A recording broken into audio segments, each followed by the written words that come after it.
Before long, there were a bunch of blue-robe warriors standing guard at the Radiant Demon Squad Pavilion. Among them is Zen Sword Demon Beck Mirio. She expresses her thoughts to Chung Myung, saying she never thinks Yeonshin would defeat a skilled swordsman like Gu Ilhwan, a blue-robe warrior. On top of that, she knows Yeonshin to be so hard-working, humble, and polite. He is also good at seeing through martial arts. He is the epitome of the cousin's kid that parents always compare one's child to. In her eyes, she judges him to be such a monster. Chung Myung is confident that Yeonshin's talent they have never seen before. On the other hand, Mirio feels every time she sparred with Yeonshin, he would somehow be able to apply the same principle in a different posture. In addition, the way he executes it is much more precise. She feels that she would hate to use exclusive martial arts in front of him because Yeonshin has some kind of innate talent for reinterpreting martial arts. Chung Myung agrees that he is, as if Yeonshin learned the martial arts a long time ago, and gives off the feeling that he is a real monster. Inside, Yeonshin is sitting crossing his legs, as Ma Jin expresses that he doesn't know how much Yeonshin will be able to draw out the elixir. Usually, people would absorb about 60 to 70% of it, but depending on the situation, it could be even less. Ma Jin reminds Yeonshin that if he acts recklessly because he feels like he is absorbing less, he could damage his energy core or blood vessels, so he tells Yeonshin to not be too obsessed with absorbing it. Ma Jin explains further that the way to consume an elixir is to allow the elixir to flow into his core energy endlessly until it has melted completely. Ma Jin will step in and help if Yeonshin's energy circulation becomes unstable, before telling Yeonshin to not be surprised by that and to adapt accordingly. With that in mind, Yeonshin swallowed the pill in his hand. He immediately feels his energy increasing just as the elixir enters his body. That instant, Yeonshin concentrates to absorb the energy from the elixir. On the other hand, Ma Jin is carefully watching Yeonshin cultivate in case something goes wrong. The other blue-robe warriors from the Radiant Demon Squad stay on guard as they notice Yeonshin is starting. One thing they are all curious to know about is how strong Yeonshin will get after he finishes with the elixir. Energy endlessly flows out from the elixir, and Yeonshin guides that energy through his meridian toward each core energy of his body. Ma Jin is annoyed that he is waiting and expecting something to happen only to find that Yeonshin is perfectly able to absorb all of the energy from the elixir on his own. He knows that Yeonshin is absorbing an elixir for the first time, yet the circulation of his energy is extremely flawless, and there is no need for Ma Jin to step in at all. Before long, Yeonshin opens his eyes as he feels his energy is completely on a whole different level from before. Ma Jin sighs as he congratulates Yeonshin for completely absorbing the elixir. Somehow, Yeonshin feels this newly obtained core energy is really strong. While Ma Jin thought that he didn't expect Yeonshin to successfully absorb the whole elixir, not only he did it without any help. Now that Yeonshin has more energy, he can detect presences that he didn't detect previously and notices his seniors are surrounding this place. They're protecting him because he would become completely vulnerable while absorbing the elixir. Yeonshin then says it out loud toward his captain, as he smiles contently, before he wonders why everyone is being so nice to him. Ma Jin explains they aren't taking special care of him. This is done for everyone in the Radiant Demon Squad. It becomes something natural once he risks his life a few times on the battlefield. The stronger one becomes, the better it is for the Radiant Demon Squad as well. Right after, he spends his time consolidating what he learned and cultivating like usual in his room. He has more energy now, and what he had before can't even compare to this. Yeonshin then decides to go to the training ground to check out just how much stronger his martial arts have become. Somehow, he meets the Zen Sword Demon, Beck Mirio, as she calls out to him. She wonders whether he comes out here to train because he is so bored. Yeonshin can only plead that he is, and she mentions that she realized something after watching his fight. Going to show what she learned, she offers to spar a bit with him. Getting such an opportunity, Yeonshin claims that he can train alone anytime, but it's a rare opportunity to be able to spar with her palm strike technique. Giving the respect back, Mirio asks him to simply call her name instead of her warrior's name. With that, they are getting ready to spar, and eyeing each other. Taking out his sword, Yeonshin wants to make the first move. Mirio gladly welcomes as she is ready to trade blows with her palm technique by twitching her hand toward her junior, telling him to come. The moment Yeonshin sees that, in a fraction of a second, he already has his sword drawn to her neck. On the receiving end of the attack, Mirio is not fazed at all as she moves forward and grabs Yeonshin's hand instead. She moves so close within an inch of Yeonshin's face before she pulls Yeonshin's hand away as she musters up his inner energy into her palm. She strikes it toward Yeonshin's chest, pushing him a little bit. Right after, Mirio clenches her left hand and musters her aura technique on it. That instant, after seeing how it's done, Yeonshin uses a similar technique on his palm to defend against the incoming attack from her. Their strikes collide, but Mirio's technique proves to be more refined, evidenced by Yeonshin being pushed back even though he uses a similar technique. With that, their spar is concluded as Mirio expresses how scary Yeonshin is to be able to use the palm technique to defend against her attack. Yeonshin asks whether she trains to use the one-inch strike, which she confirms that she does. A swordsman who has learned the radiant demon arts can't only use swords. The one-inch strike is very useful in close combat, she adds. In order to deal with the energies mixed in the body, she needs to first destroy the enhanced protection energy.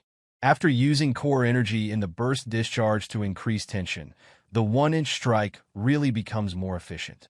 Even though she didn't say it, she feels proud she is able to combine her exclusive technique with the one-inch technique.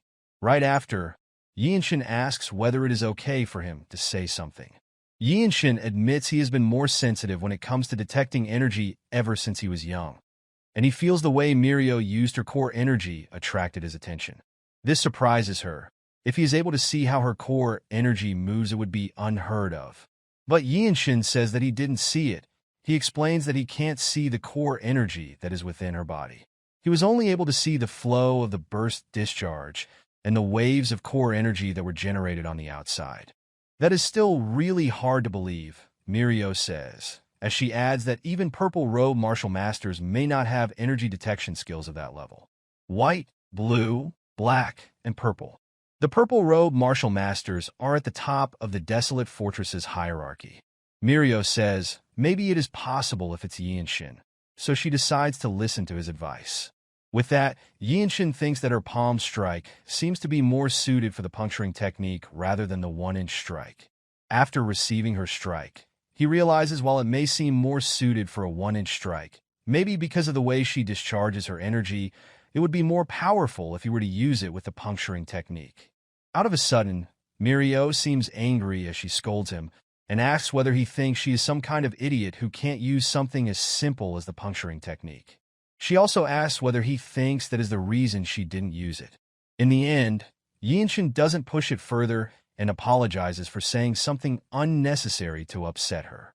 Mirio immediately turns around and apologizes back to him, before thanking him for the advice. Right after, she abruptly leaves Yeonshin in the training arena alone. She goes to the captain's office to meet with Ma Jin, revealing the fact that Yeonshin figured out her martial arts. So she asks him whether he ever told him about the origins of her martial arts. On the other hand, Ma Jin wonders what nonsense she is spouting, because there is no way he would tell Yeonshin something that important. This leaves Mirio confused as to how Yeonshin figured it out. After talking about it for a bit, they now believe that Yeonshin figured out that she tweaked the lost martial arts, the heavenly demon sacred arts. So Ma Jin says to her that Yeonshin is special, and it would be hard to find anyone else like him within the Murim world. He adds that people like him occasionally appear in the world. Pinnacle martial masters are considered the strongest in the world alongside the noble race and iron race. Mirio wonders whether this kid is really that special, as Ma Jin confirms that yes, he is definitely the future of the Desolate Fortress. Ma Jin doesn't know what others who haven't seen him think, but the advice Yeonshin gives shouldn't be underestimated and thought of as trivial. Mirio asks whether her squad captain really just asks her to discuss the heavenly demon sacred arts with Yeonshin. Ma Jin affirms that there are limits to learning it alone, and he doesn't have enough time to help her. Right now, the correct thing to do would be to seek his help, because he possesses the qualities of a martial arts founder who can adapt any martial art to one's body. Ma Jin tells her to wait if she feels bothered by it before he mentions a small mission just coming in. He wants her to go on a team with Yeonshin and to observe how he overcomes life and death situations and see if he is really that special. Because he is convinced that within 5 years, Yeonshin is the one that will become the next Radiant Demon Squad captain. The next day, Yeonshin, Baek Mirio, Wonchong, and Chung Myung are on horseback. They are riding toward the location of the mission. Ma Jin's words stuck in Mirio's mind, to see for herself whether Yeonshin is someone worthy of becoming her superior. They ride non-stop, and as the night on the 10th day falls, they arrive at the stage station in Zemping County. Wonchong is crying in his own agony because riding non-stop proves to be hard on his body, while the other 2 blue warriors and Yeonshin are still looking sharp as always. Before they departed, Ma Jin explained that recently, people who bring offerings to the Blood Flame cult had settled down in a village and would routinely slaughter livestock while ruining crops. Usually, the Shanxi branch would be able to deal with them, but there was an incident where the elixir of the Manhwa sect was stolen. The elixir mentioned is the Plum Blossom Pill, which is on par with the Shaolin Temple's Great Revitalization Pill. Now, the situation has escalated and involves the whole of Shanxi. They don't have spare manpower and have asked the main Desolate Fortress branch for help. Ma Jin wants the 4 of them to go and deal with this. Yeonshin knows that the Blood Flame cult is an extremist who has no morals for humanity. Out of nowhere, an old obnoxious fatso appears, complaining about how long it takes for them to accept the request. He brags about how he wants to act respectfully toward the Desolate Fortress, but doesn't want any more seeing how they slacked off. He then complains some more after walking closer to see such a young lad being sent for the request, and completely disregards that they are martial artists, not some back alley thugs. Yeonshin simply turns to his seniors, asking what kind of creature this pig is. Chung Myung states there are always ignorant officials.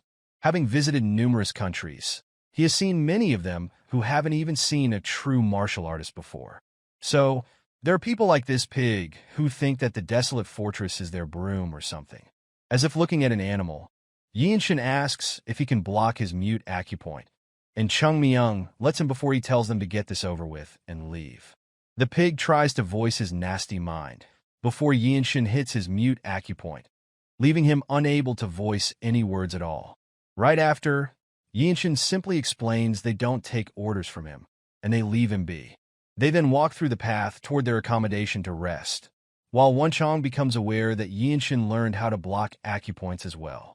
He then expresses that he has been contemplating and intends to call Yeonshin by his warrior name to be respectful. In kind, Yeonshin tells Wonchong to do as he pleases, as he calls him the Desolate Fortress Sacred Warrior, making him shrug proudly being called by it. Chung Myung then comes up to Yeonshin to explain how the Murim and the government don't interfere with each other, and they will not invade each other. However, when it comes to the government, the Desolate Fortress gets more freedom than the other martial artists because the imperial family allows it. So it's fine if they want to mess around with the idiots who think they have them on a leash. That's the kind of group the Desolate Fortress is. Mirio also joins in, saying that he should never overdo it. With that being said, what Yeonshin did to the pig just now is great. As the trio are conversing, Wonchong notices something in the back. He sees someone way over the distance, making the others take a look as well. They immediately concentrate on their eyes to see what is going on. Apparently, a red-haired man with a sword in hand is taking a kid from the villagers. Yeonshin immediately recognizes that the red-haired brute is a Blood Flame cultist. That instant, he is the first to move, as he dashes toward in an attempt to save the kid.